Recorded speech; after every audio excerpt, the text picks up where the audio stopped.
Hi friends, welcome to Muddumari channel. ನಾನು ಸುಮಾರುಣ್. ಸೀತಾದೇವಿಯ ಮೇಲೆ ಆಪಾದನೆ. ಶ್ರೀರಾಮಚಂದ್ರನ ಪಟ್ಟಾಭಿಷೇಕವು ಮುಗಿದು 2 ಸಂವತ್ಸರಗಳ ಅವಧಿಯಾಯಿತು.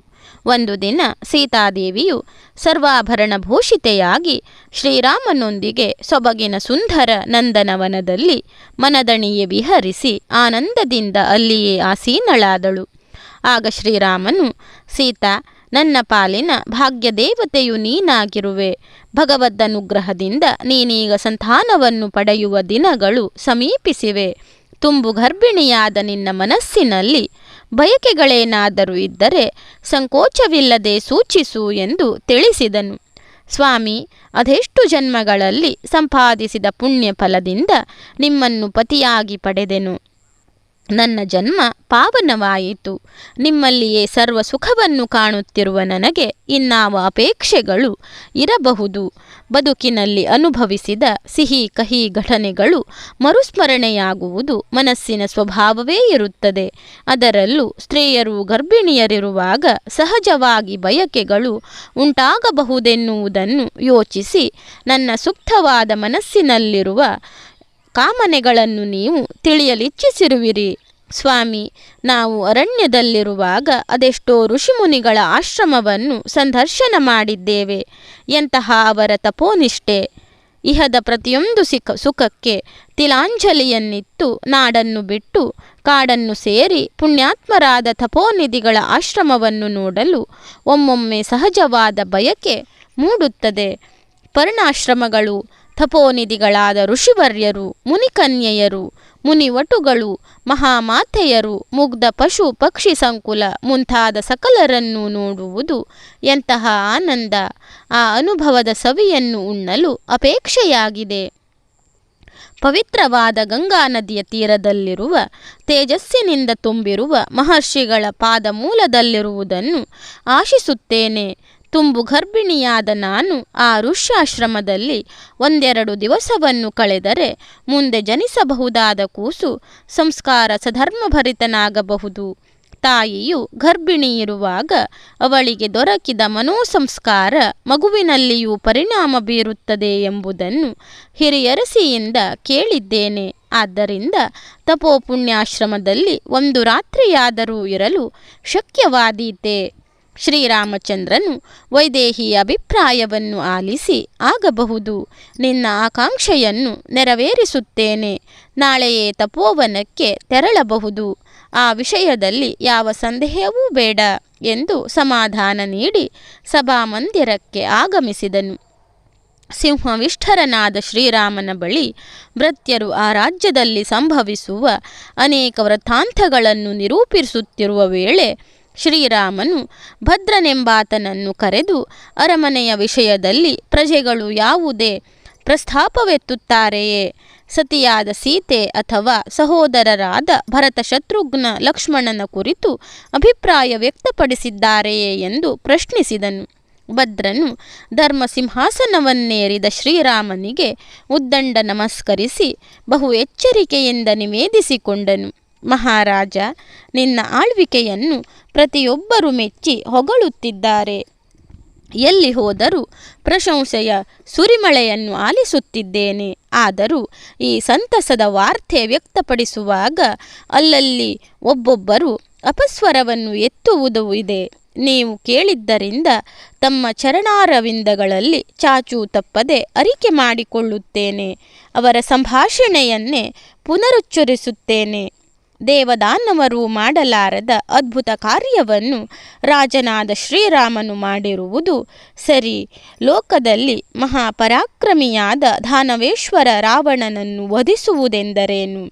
ಆ ಲೋಕಕಂಟಕನ ಪರಿವಾರವೇ ಸಂಹಾರವಾಗಿದೆ. ಮರ್ಕಟರ ಸಹಾಯದಿಂದ ವಿಶಾಲವಾದ ಸಮುದ್ರಕ್ಕೆ ಸೇತುಬಂಧನವು ಊಹಿಸಲು ಅಸಾಧ್ಯವು. ಆದರೆ ಎಂದು ಹೇಳಿದಾಗ ಶ್ರೀರಾಮನು, ಆಗಲಿ, ನಿಸ್ಸಂಶಯವಾಗಿ ಪ್ರಜೆಗಳೊಳಗೆ ಆಗುವ ಸಂಭಾಷಣೆಯನ್ನು ಸಂಪೂರ್ಣಗೊಳಿಸು. ಇದು ಧರ್ಮಸಭೆ, ನಿರ್ಭೀತಿಯಿಂದ ಮುಂದುವರಿಸು ಎಂದನು. ಭದ್ರನು, ರಾಜ, ನಾನೀಗ ವ್ಯಕ್ತಪಡಿಸುತ್ತಿರುವುದು ಪ್ರಜೆಗಳು ಆಡುತ್ತಿರುವ ಮಾತುಗಳಾಗಿದೆ. ಆಡುವವರ ಸಂಸ್ಕಾರ ಸಂಸ್ಕೃತಿಯ ಅರಿವು ನನಗಿಲ್ಲ. ಹಾಗಾಗಿ ಅದು ವೇದವಾಕ್ಯವೇನಲ್ಲ, ಸತ್ಯವಾಕ್ಯವೇ ಆಗಬೇಕೆಂದೇನಿಲ್ಲ. ನೀನು ಬೇಸರಿಸಬಾರದೆಂದು ಪ್ರಪ್ರಥಮವಾಗಿ ಸನ್ನಿಧಾನದಲ್ಲಿ ಬೇಡಿಕೊಳ್ಳುತ್ತೇನೆ. ಅವರ ಅನಿಸಿಕೆಯನ್ನು ಅಷ್ಟೇ ನಿನ್ನ ಮುಂದಿಡುತ್ತೇನೆ. ಶ್ರೀರಾಮನು ಸರ್ವರೂ ಹೊಗಳುವ ವೀರತನದ ಎದೆಬಿರಿಯುವ ಕಾರ್ಯವನ್ನು ಮಾಡಿರುತ್ತಾನೆ. ಆದರೂ ಒಂದಿದೆಯಷ್ಟೇ, ರಾವಣನು ಸೀತೆಯನ್ನು ತನ್ನ ತೊಡೆಯ ಮೇಲೇರಿಸಿ ಕೊಂಡೊಯ್ದು ಬಂಧನದಲ್ಲಿಟ್ಟರೂ ಸೀತೆಯ ಕುರಿತಾಗಿ ಅಸಹನೆಯು ಅವನಿಗೆ ಹುಟ್ಟಲಿಲ್ಲ. ಶ್ರೀರಾಮನು ತನ್ನ ಸ್ವಾಭಿಮಾನವನ್ನು ಬದಿಗೊತ್ತಿ ಅರಮನೆಗೆ ಹಿಂದೆ ಕರೆತಂದಿರುವುದರಿಂದ ಜಾನಕಿಯ ಸುಖವೇ ಅಧಿಕವೆಂದು ಅವನ ಹೃದಯದಲ್ಲಿ ಭಾವನೆ ನೆಲೆಯೂರಿದೆಯೇ? ರಾಜನ ಸಮಂಜಸವಲ್ಲದ ಈ ನಡತೆಯಿಂದಾಗಿ ನಾವು ಕೂಡ ನಮ್ಮ ಮಡದಿಯರ ದೋಷವನ್ನು ಎಣಿಸುವಂತಿಲ್ಲ, ಮನ್ನಿಸಬೇಕಾಗುತ್ತದೆ. ದೇವ, ಈ ವಿಧವಾಗಿ ಜನರು ಆಡಿಕೊಳ್ಳುವುದಿದೆ. ಯಥಾರ್ಥವಾದ ವಾರ್ತೆಯನ್ನು ಹೇಳಲು ಆದೇಶ ಹೊರಟಿದ್ದರಿಂದ ಅರುಹದೆಯುಪಾಯವಿಲ್ಲ. ಈ ಬಡವನನ್ನು ಕ್ಷಮಿಸು. ಶ್ರೀರಾಮನ ಹೃದಯವು ದುಃಖದಿಂದ ತುಂಬಿತು. ತಕ್ಷಣವೇ ಸಭಾಸದಸ್ಯರನ್ನೆಲ್ಲರನ್ನು ಕಳುಹಿಸಿಕೊಟ್ಟನು. ಕೂಡಲೇ ಸಹೋದರರಾದ ಭರತ, ಲಕ್ಷ್ಮಣ ಮತ್ತು ಶತ್ರುಘ್ನನನ್ನು ಬರುವಂತೆ ಆಜ್ಞಾಪಿಸಿದನು. ಸಹೋದರರು ಅಣ್ಣನ ಚರಣದ ಬಳಿಗೆ ಆಗಮಿಸಿ ನಮಸ್ಕರಿಸಿ ಏನಪ್ಪಣೆ ಎಂದು ಕೇಳಿದರು. ಪ್ರಫುಲ್ಲವಾಗಿರುವ ರಾಮಚಂದ್ರನ ಮುಖ ರಾಹು ಸೋಕಿದ ಸೂರ್ಯನಂತಿತ್ತು. ಕಣ್ಣಿನಲ್ಲಿ ಧಾರಾಕಾರವಾಗಿ ನೀರಿಳಿಯಿತು. ಕಾಂತಿಹೀನವಾದ ತಾವರೆಯ ಹೂವಿನಂತೆ ಅವನ ಮುಖಕಮಲವು ಬಾಡಿತ್ತು. ಅನುಜಾತರನ್ನು ಸಂಧಿಸಿದಾಗ ದುಃಖವು ಮತ್ತೂ ಉಮ್ಮಳಿಸಿತು. ಮೂವರು ಸಹೋದರರನ್ನು ಆಲಂಗಿಸಿ ಹತ್ತಿರ ಕೂರಿಸಿಕೊಂಡನು.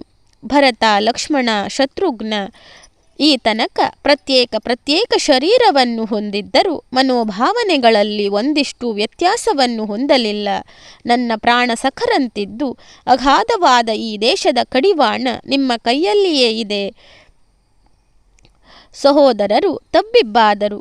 ನಮ್ಮಣ್ಣನು ಮೂವರನ್ನು ಜೊತೆಯಾಗಿ ಕರೆಯಿಸಿ ಈ ರೀತಿಯಾಗಿ ಹೇಳುತ್ತಿದ್ದಾನೆ. ಅವನ ದುಃಖವೇನೆಂದು ಕೇಳುವ ಎದೆಗಾರಿಕೆಯಿಲ್ಲ. ಏನು ಮಾಡುವುದೆಂದು ಸುಮ್ಮನೆ ಕುಳಿತರು. ಸಹೋದರರ, ನಾನು ಭಾವನೆಗಳನ್ನು ವ್ಯಕ್ತಪಡಿಸುವಾಗ ನಿಮ್ಮ ಮನ ಉದ್ವಿಗ್ನಗೊಳ್ಳದಿರಲಿ. ವಿಧೇಯರಾದ ವಾತ್ಸಲ್ಯಮಯಿ ಸಹೋದರರು ಇಂದಿನವರೆಗೆ ನನ್ನ ವಾಕ್ಯಗಳನ್ನು ಮೀರಿದವರಲ್ಲ. ಇದು ನಿಮ್ಮ ನುಡಿಗಳಿಂದ ನನಗೆ ಅನುಭವವಾಗಿದೆ. ಮನುಷ್ಯ ಸಿಹಿಯನ್ನೇ ಬಯಸುವವನಾದರೂ ಕೆಲವೊಮ್ಮೆ ಕಹಿಯನ್ನು ಉಣಬೇಕಲ್ಲವೇ? ಲಕ್ಷ್ಮಣ, ನಡೆದ ಘಟನೆಯನ್ನು ನೆನಪಿಸುತ್ತೇನೆ. ಅತ್ತಿಗೆಯಾದ ಸೀತೆ ಮತ್ತು ನಿನ್ನೊಂದಿಗೆ ದಂಡಕಾರಣ್ಯದಲ್ಲಿ ವಾಸವಿರುವಾಗ ನಮ್ಮಿಬ್ಬರನ್ನು ವಂಚಿಸಿ ಲಂಕಾಧಿಪತಿಯು ಅವನಲ್ಲಿಗೆ ಒಯ್ದನಷ್ಟೇ. ಕಪಿವೀರರ ಸಖ್ಯ ಮತ್ತು ಸಾಹಸದಿಂದ ಸೀತೆಯನ್ನು ಪಡೆದೆವು. ಸೀತೆಯ ಪಾವಿತ್ರ್ಯವನ್ನು ಅರಿತವನು ನಾನಾದರೂ ಲೋಕಾಪವಾದಕ್ಕೆ ಅಂಜಿ ಪ್ರಜ್ವಲಿಸುವ ಬೆಂಕಿಗೆ ಅವಳು ಧುಮುಕುವಂತೆ ಮಾಡಿ ಸತ್ಯವನ್ನು ಜಗತ್ತಿಗೆ ತೋರಿಸಿಕೊಟ್ಟೆನು. ಆ ಉರಿಯುವ ಬೆಂಕಿಯು ಪತಿವ್ರತೆಯನ್ನು ಸ್ಪರ್ಶಿಸುವುದಿರಲಿ, ಮುಡಿದ ಕುಂಡ ಹೂವು ಸಹ ಬಾಡಲಿಲ್ಲವಷ್ಟೇ. ದೇವದೇವಾದಿತಿಗಳು ಅಷ್ಟದಿಕ್ಪಾಲಕರು ಅವಳ ಘನ ಪಾತಿವ್ರತ್ಯವನ್ನು ಮುಕ್ತ ಕಂಠದಿಂದ ಕೊಂಡಾಡಿದರು. ದಿವಿಜರೊಡೆಯನು ತನ್ನವರೊಂದಿಗೆ ಪ್ರತ್ಯಕ್ಷನಾಗಿ ಸೀತೆಯನ್ನು ಸ್ವೀಕರಿಸುವಂತೆ ಕೈಜೋಡಿಸಿಕೊಂಡನು. ಆಮೇಲೆ ನಾನು ಪಟ್ಟಾಭಿಷಿಕ್ತನಾಗಿ ಸಾಧಾರಣ 2 ಸಂವತ್ಸರಗಳು ಕಳೆದವೆಯಾದರೂ ಅಲ್ಲೊಬ್ಬರು ಇಲ್ಲೊಬ್ಬರು ಸೀತೆಯ ಕುರಿತಾಗಿ ಅಪಪ್ರಚಾರ ಮಾಡುತ್ತಿದ್ದಾರೆ. ಆ ಅಪಕೀರ್ತಿಗೆ ನಾನು ಬಾಧ್ಯನಲ್ಲವೇ? ಕಳಂಕರಹಿತವಾದ ಸಿಂಹಾಸನವನ್ನು ಏರಿರುವುದನ್ನು ಚೆನ್ನಾಗಿ ಜ್ಞಾಪಕದಲ್ಲಿಟ್ಟುಕೊಂಡಿದ್ದೇನೆ. ರಾಜನಾದವನು ನವರತ್ನಭೂಷಿತವಾದ ಮುಕುಟವನ್ನು ಧರಿಸಿದರೆ ಸಾಲದು. ಆತನ ಗುಣನಡತೆಗಳು ಸಂಶಯಾತೀತವಾಗಿರಬೇಕು. ಯಾವುದೇ ಊಹಾಪೋಹೆಗೆ ಎಡೆಯಾಗಬಾರದು. ಹೀಗಾಗಿ ಅಂತಹ ಸಂದರ್ಭ ಒದಗಿದರೆ ನಾನು ಸಿಂಹಾಸನದಿಂದ ದೂರ ಉಳಿಯಲೂಬಹುದು. ನನ್ನ ಪ್ರಾಣದಂತಿರುವ ನಿಮ್ಮನ್ನು ತ್ಯಜಿಸಬಹುದು. ಹಾಗಾದರೆ ಅಪವಾದಕ್ಕೊಳಗಾದ ಸೀತೆಯನ್ನು ತ್ಯಜಿಸದಿರಬಹುದೇ? ಅವಳು ಈ ಚಕ್ರಾಧಿಪತ್ಯಕ್ಕೊಳಗಾದ ಮೇಲೆ ಪ್ರಜೆ ಮಾತ್ರವಲ್ಲ, ನಮ್ಮೀ ಧರ್ಮಸಿಂಹಾಸನದ ಅರ್ಧಾಂಗಿಯಲ್ಲವೇ? ಹೀಗಾಗಿ ನಾನು ಸಹಿಸಿಕೊಳ್ಳಲಾರದ ದುಃಖದಲ್ಲಿದ್ದೇನೆ. ಇದಕ್ಕೆ ಅಗತ್ಯವಿರುವ ಉಪಶಮನವನ್ನು ಕಂಡು ಹುಡುಕಿದ್ದೇನೆ. ಸೌಮಿತ್ರಿ, ನಾಳೆ ಮುಂಜಾನೆ ನಮ್ಮ ರಥದಲ್ಲಿ ಸೀತೆಯನ್ನು ಇಲ್ಲಿಂದ ಒಯ್ದು ರಾಜ್ಯದ ಗಡಿ ಪ್ರದೇಶದಲ್ಲಿ ತ್ಯಜಿಸಿ ಬಾ. ಗಂಗೆಯ ಆ ದಡದಲ್ಲಿ ಹರಿಯುವ ತಮಸಾ ತೀರದಲ್ಲಿ ವಾಲ್ಮೀಕಿ ಆಶ್ರಮವಿದೆ ಎಂಬ ಸಮಾಧಾನವಿದೆ. ಅವಳನ್ನು ನಿರ್ಜನವಾದ ಪ್ರದೇಶದಲ್ಲಿ ಬಿಟ್ಟು ಹಿಂದೆ ಬಾ. ಲಕ್ಷ್ಮಣ, ಸೀತೆಯ ಮೇಲಿನ ಭಯ, ಭಕ್ತಿ, ಗೌರವದಿಂದ ನನ್ನ ವಚನವನ್ನು ಮೀರಿದರೆ ಅಥವಾ ಪ್ರತ್ಯುತ್ತರಿಸಿದರೆ ಅಸಮಾಧಾನಗೊಳ್ಳುತ್ತೇನೆ. ಗಂಗಾ ತೀರದಲ್ಲಿರುವ ಆಶ್ರಮವನ್ನು ನೋಡಲು ಅವಳು ಬಯಸಿರುವ ಇಚ್ಛೆಯನ್ನು ನಿನ್ನೆ ತಾನೇ ನನ್ನಲ್ಲಿ ವ್ಯಕ್ತಪಡಿಸಿದ್ದಾಳೆ. ಹೀಗಿದ್ದರಿಂದ ಆ ಗರ್ಭಿಣಿಯ ಮನೋಭಯಕೆಯು ಈಡೇರಲಿ. ವಾಕ್ಯವನ್ನು ಪೂರ್ಣಗೊಳಿಸಿದ ಕೂಡಲೇ ಶ್ರೀರಾಮಚಂದ್ರನ ಮೈ ಬೆವರಿತು. ಎಂಬಲ್ಲಿಗೆ ಸೀತೆಯ ಮೇಲಿನ ಅಪವಾದ ಎನ್ನುವ ಅಧ್ಯಾಯ ಮುಕ್ತಾಯವಾಯಿತು. ಧನ್ಯವಾದಗಳು ಸ್ನೇಹಿತರೆ. ರಾಮಾಯಣದ ಈ ಕಥೆಗಳೆಲ್ಲ ನಿಮಗೆ ಇಷ್ಟವಾಗ್ತಾ ಇದ್ದರೆ ನನ್ನ ಮುದ್ದುಮರಿ ಚಾನಲನ್ನು ಸಬ್ಸ್ಕ್ರೈಬ್ ಮಾಡದೆ ನೋಡ್ತಾ ಇರುವವರು ದಯವಿಟ್ಟು ಸಬ್ಸ್ಕ್ರೈಬ್ ಮಾಡಿ, ನನಗೆ ಸಪೋರ್ಟ್ ಮಾಡಿ, ಆಲ್ ಅಂತ ಸೆಲೆಕ್ಟ್ ಮಾಡಿಕೊಳ್ಳಿ, ಶೇರ್ ಮಾಡಿ, ಲೈಕ್ ಮಾಡಿ, ಕಮೆಂಟ್ ಮಾಡಿ.